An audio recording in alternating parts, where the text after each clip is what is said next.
conditions in which the agrarian reform will be realized depend upon the conditions which existed before the struggle began, and on the social depth of the struggle. But the guerrilla fighter, as a person conscious of a role in the vanguard of the people, must have a moral conduct that shows him to be a true priest of the reform to which he aspires. Knock it off. To the stoicism imposed by the difficult conditions of warfare should be added an austerity born of rigid self-control that will prevent a single excess, a single slip, whatever the circumstances. The guerrilla soldier should be an ascetic. As for social relations, these will vary with the development of the war. At the beginning, it will not be possible to attempt any changes in the social order. Merchandise that cannot be paid for in cash will be paid for with bonds, and these should be redeemed. These should be redeemed at the first opportunity. The peasant must always be helped technically, economically, morally, and culturally. The guerrilla fighter will be a sort of guiding angel who has fallen into the zone, helping the poor always and bothering the rich as little as possible in the first phases of the war.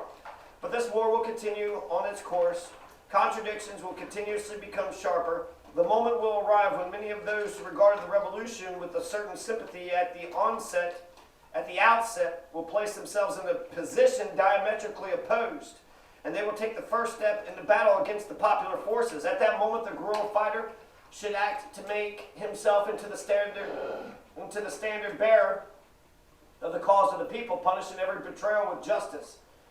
Private property should acquire in the war zones its social function. For example, excess land and livestock not essential for the maintenance of a wealthy family should pass into the hands of the people and be distributed equitably and justly.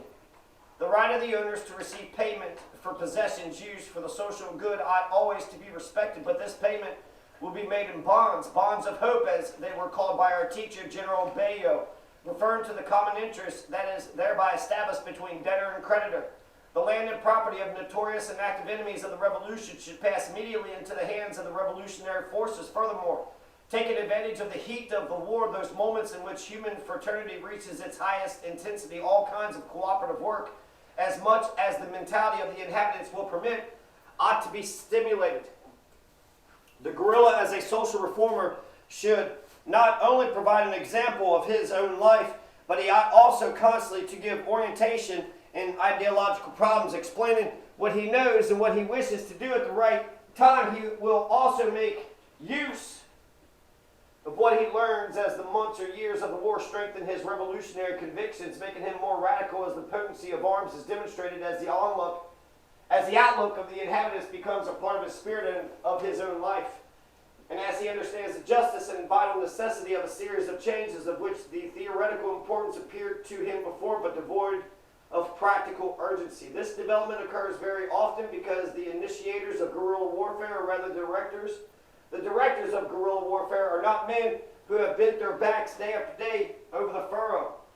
They are men who understand the necessity for changes in the social treatment accorded peasants without having suffered in the usual cases bitter treatment in their own persons. It happens then.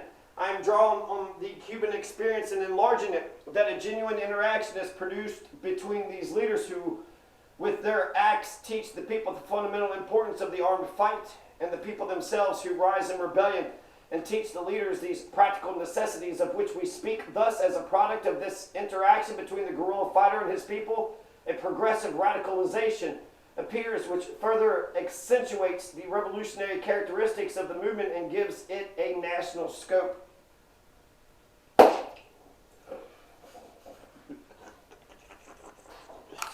You understand? You understand, Curltail? Natty Nat? Don Carlos?